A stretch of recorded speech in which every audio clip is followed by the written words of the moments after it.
So today we are with Raj Mistry. I was curious if you can tell us a little bit about yourself, who you are, and what is District Events and Catering. Yeah, so I'm Raj Mistry with District Events and Catering. We are a full service catering and design company based here in Atlanta. We specialize in South Asian event productions, but we also accommodate any other events that encompasses weddings to other social opportunities to corporate events. So it doesn't have to be of any ethnic base. We do have our own internal planning division. We have our own design team as well. So in theory, we could be almost like a one-stop shop for many of our clients as long as we're a fit. Nice. How do you determine fit typically when it comes to clientele? Is it sort of making sure that you align in terms of their needs, or what sort of do you look for when you're qualifying new clients? We try to get understanding of their expectations. We also give them a briefer on who we are as a company, what our expectations are, what our company processes are. Kind of get a basic, breakdown on what our start to finish is before the event comes up, so they understand what when we have certain requirements during the timeline of the pre-planning and et cetera. At the end of the day, we want to make sure that what we deliver is an experience at the end of the day. It has that wow impact. Many clients, they see things and they will relay, hey, here are, some of the things that we want to incorporate in our event. And we'll take that and kind of personalize those experiences based on, likes and dislikes. And it could be anything from color palettes to if they're world travelers, and take those elements and incorporate into the overall event experience. So, we try to do our best to, steer away from cookie cutter as much as we can. But, at the end of the day, there's a dollar sign that's attached with everything. So, we want to also make sure that we align with our budget. And, a lot of times we can, many times we cannot at the same time. So, Sure.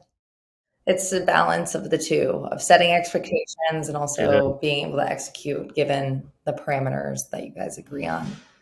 Um, yeah. yeah. So, as a major caterer in the Atlanta area, I know that you were describing that you're trying to stay away from this cookie cutter expectation, creating something that feels unique. But how would you define a seamless premium guest experience? What does that mean for you? What does that mean for your team? Well, for our team, these are things that they crave, right? They want something different. They don't, you know, the number of productions that we do week in, week out, there's a lot of overlap on, redundancy, which is fine. It does help streamline prep and execution and service and whatnot. But, we're also looking for something that, gives us an edge in the industry as well. With creativity, uh, creating concepts. Those are things that our team really craves for, and that's what we want to be able to, propose to our clients. Say, hey, you know what, you want to do this, and that's fantastic. But what are your thoughts on that? Because you know events are happening week in, week out, and many times guests have pretty much, it's almost like been there, done that, right? How can we change the overall experience where, oh wow, we've never seen that before, or oh wow, look at what they did, and it really gets that client engagement, the guest engagement. you know Different experiences become topic points throughout the evening, which is great, right? It doesn't, it minimizes boredom at the same time. So yeah, I mean, I just attended an event this weekend, and it was one of those things where, like, God, not only that I'm in the industry, but I was a guest at one, and it's like, okay, well, I really wish, they would have considered this, and then they would have considered that. But then I have to step back because it's not my Yeah. event, and they did what they wanted to based on what they felt like was a fit for them. It could be anything from the experience, the theme, to even the budget again. So yeah. Sounds like one thing that you and your team really try to do to create that next level experience is having something that is a conversation starter, something that will carry into the actual event that guests can talk about and bring up again, something that feels memorable. Do you have any tips, I guess, for people who are wanting to start thinking outside of the box or start creating those unique experiences but aren't really sure where to start or how to communicate those ideas to their clientele? Yeah, I mean, a lot of it, God, I mean, in current times between Pinterest and, Google and all these other, online social resources, there's a lot of resource available. Yeah, and, we get it, being, if you're on the client side, you know, majority aren't coming from an artistry perspective, right? They see something and they want it, but, and majority don't know what it takes to deliver that experience, right? There's a lot of moving parts behind the scenes, pre-plan. That's a big thing, and that's one of the things that we educate our clients that, hey, in order to be able to make this galaxy like experience happen, there's a lot of upfront commitments because on the back end, there's scheduling, there could be customization between, certain elements that need to be custom fabricated through either a vendor partner or if we have to do it in house. And that takes some time, some R&D to make sure that we get, the right measurements or the right balancing or whatever it may be. So, things just don't happen by snapping a finger, right? So, um, we try to be as transparent with our clients, and we expect the clients to be as transparent with us to, what what is the ideal wish. I mean, let's remove the budget from the whole conversation, and let's hear what that is, and then we'll get into the budget conversation, right? Because you never know. I mean, there are things that we can make happen based on alternatives, which is not a major, doesn't create a flaw, right? It's just very minimal, cost effective solution that still gives the same, you know uh, Effect. wow, yeah, that impact, yeah. Yeah, absolutely. Um, it sounds like also you mentioned there's a big piece. A lot of it is thinking about it ahead of time, pre-planning, really going through the steps and what that execution will look like weeks or months in advance. And I know a big portion of that that we've talked about in the past is preparing your team and preparing the staff that will be on hand because it, like you said, doesn't happen with a snap of your fingers. It takes a lot of hands to make it happen. So I'm curious for these larger events or more intricate events, what sort of team, what does your team look like and who do you rely on in those sort of on the ground moments, but also in kind of as spare hands or extra support if needed? Yeah, I mean, you got layers, right? You got your frontline workers, which it could be anywhere from your front of the house servers to some of the back of the house talent, and then we have your event captains. We have our production team, we have our ops team. So there are definitely layers involved, in trying to create this internal collaboration on, okay, what what is all involved, not only on the personnel side with people, but also other tangible, fixtures that that may be required to make things happen. And there's we do lean on a lot of industry partners, for some of the, if it's rental stuff or if it's, other, decor elements to complete the whole experience. But people wise, we have our sales team, we have our, design team, we have our, utility team, because In order for things to leave our warehouse, we need to make sure we have the drivers. We need to make sure that we have, the right size vehicle. If it's a 26-foot truck, if it's a 16-foot truck, whatever it may be. So there's a lot of dialogue that's happening behind the scenes that people just don't really get to witness. Ideally for a that full blown full service experience. I mean, we do try to, you know, at least tell our clients, hey, the ideal planning time is, 9 to 15 months out, right?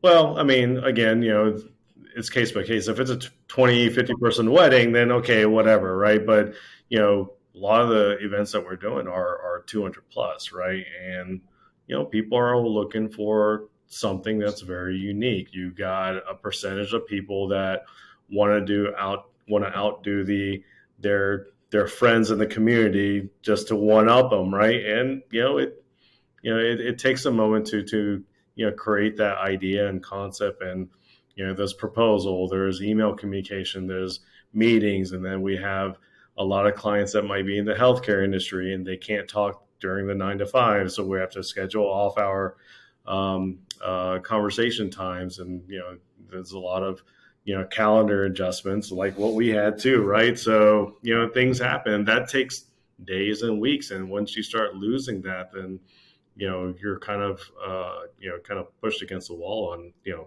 okay, here's what we need to do. You got to make a decision, and then on to the next planning component of the event.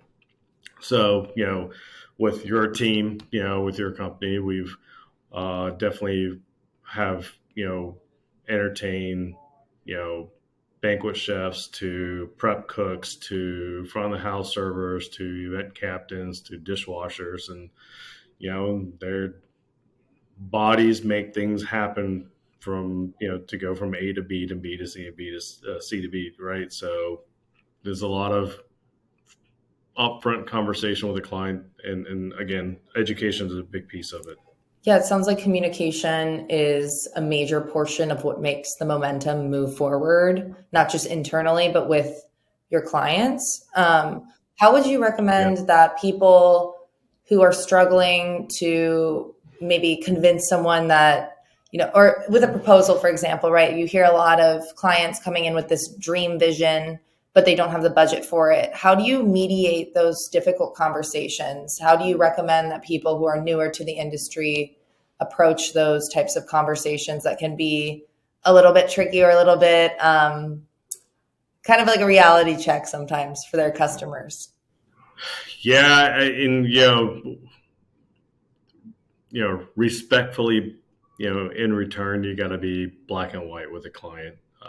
You got to be real with them and say, hey, take current time for an example, right?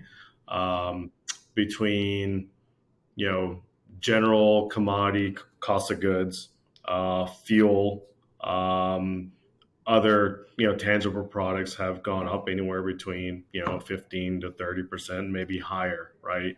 So many that come to the table as clients who may be using old data, maybe they had a past event that they're using that as a baseline of, okay, here's what we wanted to stay within. That's great, but that only applies to what was pre-COVID. It doesn't apply to today's numbers, because everything has gone up, and they want to not only mimic that last event experience, but they want to add a few other finishing touches to kind of personalize it. But we will be kind of point blanks, like, that's great, but this is you're going to have to pay a little extra to make this thing happen, and we'll get just into conversations on how to make it happen. And this is when we lean on our other partners on alternative creative solutions that, hey, this is not going to we're not going to be able to deliver this, or there's a shortage in the industry, but what are your thoughts on this? And just be very transparent in the conversation. We have encountered and worked with many up and comers who are stepping into the industry and getting firsthand experience that, oh wow, this isn't what I imagined. I wish I had thought of this. I wish I had thought of that. And the more engaged you are within the event community and just ask questions. I mean, majority of us, at least here, I can only speak for the Atlanta market. I mean, many of us are very open to, providing kind of like that consultation, that assistance that, hey, you know what, here are some things that you can, food for thought, to consider as you're talking to your clients. And they could be from any industry. They could be photographers. They could be a DJ. They could be, other, production like companies. And I'm big. We are big on in working in collaboration with other partners. There's enough business to go around to be able to, hand off a piece of it just to, minimize, uh, overhead, given that everyone has labor challenges and other challenges in general. So, yeah, I mean, consider collaborating. I mean, you don't need to take the burden all on yourself. I love that.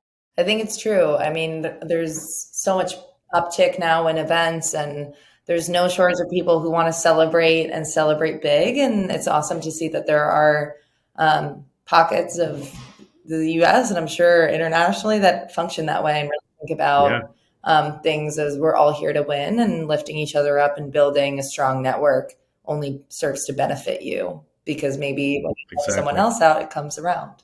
Um, Yeah, exactly. how have you built that collaborative spirit within your team? How do you find, because it sounds like it's a big part of not just your approach, but the culture of your company at large and the way that you do business? Is that, enhancing communication and finding ways to really connect with your team? Or how do you try to build that same collaborative spirit amongst your core staff?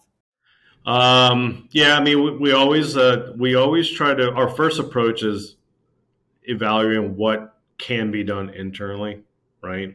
And at the end of the day, we want to take on as much as we can.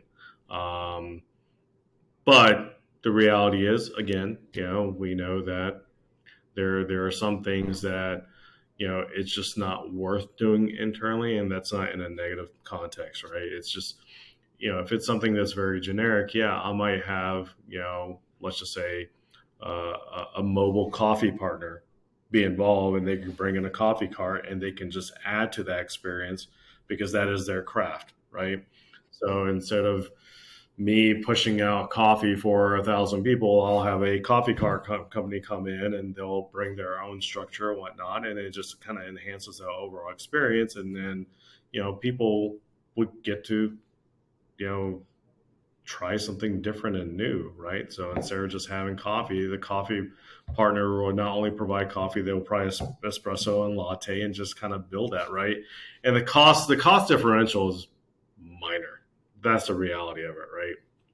But you want to make sure that whichever partner you're looking to collaborate with, just be very clear and very honest with them. And I mean, a lot of them are willing to you know provide some value add to the collaboration, right? And it not only creates an overall experience, a positive experience, but makes your company look even better that you were able to, you know yeah, you may have contracted just regular coffee and tea on the proposal, but then you bring in something that was like brought in from left field that they didn't expect. They're like, oh shit, this is pretty cool. Yeah, absolutely. It sounds like those are Yeah, the making those kind of like surprise and delight moments of they have a yeah, basic expectation and then using your resources, which is your network and other partners that you're aware of in your area, and kind of bringing them as a part of it to make it a better experience for everyone. Um, yeah.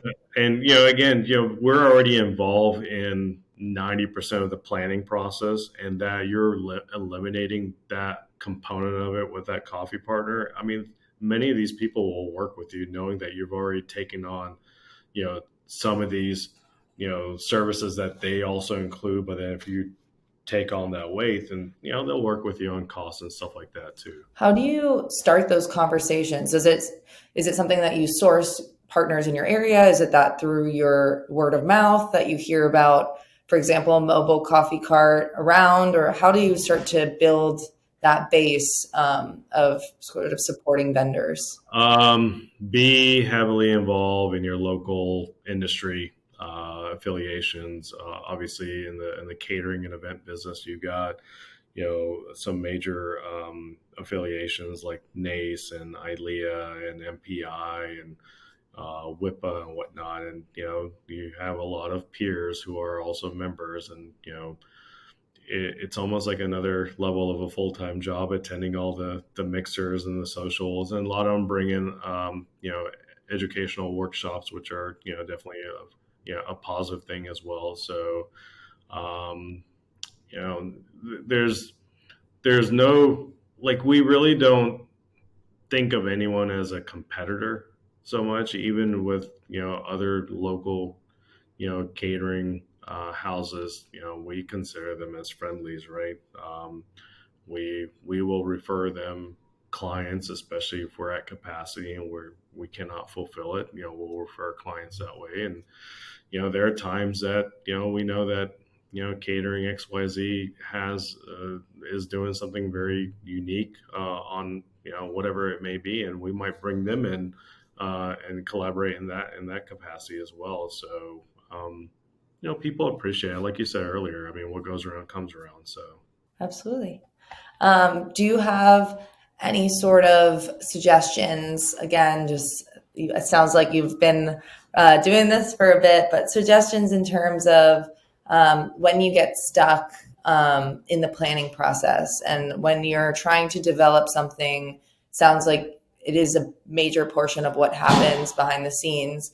Are there ever times that you and your team are just trying to problem solve and figure out how to get there, and have any suggestions for teams that do get stuck in that planning process and they know they can execute, but they want to make things as organized and streamlined prior to that happening? yeah, we are problem solving week in, week out. If it's not one of our trucking partners like Penske or Ryder, that, hey, it's a peak season and they don't have enough inventory in their fleet, we're trying to figure out how we can work with our existing other vendor partners, like, hey, can you give us a hand? I think it's really just carving out some time earlier than later with your um, decision makers, your top tier managers, whoever it may be in the organization, and really just carving out an hour to 2 hour and say, okay, here's a problem. How do we get to the solution? And just really talking it out, and reaching out to your network, and anything that you can imagine, just to have that brainstorming session. I can only say for myself, we're really big in face-to-face engagement. Um, we're in the business of people, so it's hard for me to fathom working in a virtual capacity when we're dealing with people and servicing people for that matter. So, and it really does, at least for our industry, and especially in catering and some of the planning and design stuff that we do, that it helps that your team members are present. It makes a more of a the team members get to know each other internally, and they get to see where you're coming from and try to get an idea on what level of creativity are you trying to get in the problem solving, right? Yeah, what extremes are we going to go to make sure that we make this event happen the way that it was contracted. um, a lot of times we will try to make this thing happen via email and text, and there's so much distraction happening every day that you lose that focus, right? And the team members will lose that focus. So yeah, absolutely. I mean, just lock yourself in a meeting room, give yourself an hour, 2 hours, and just hammer it out.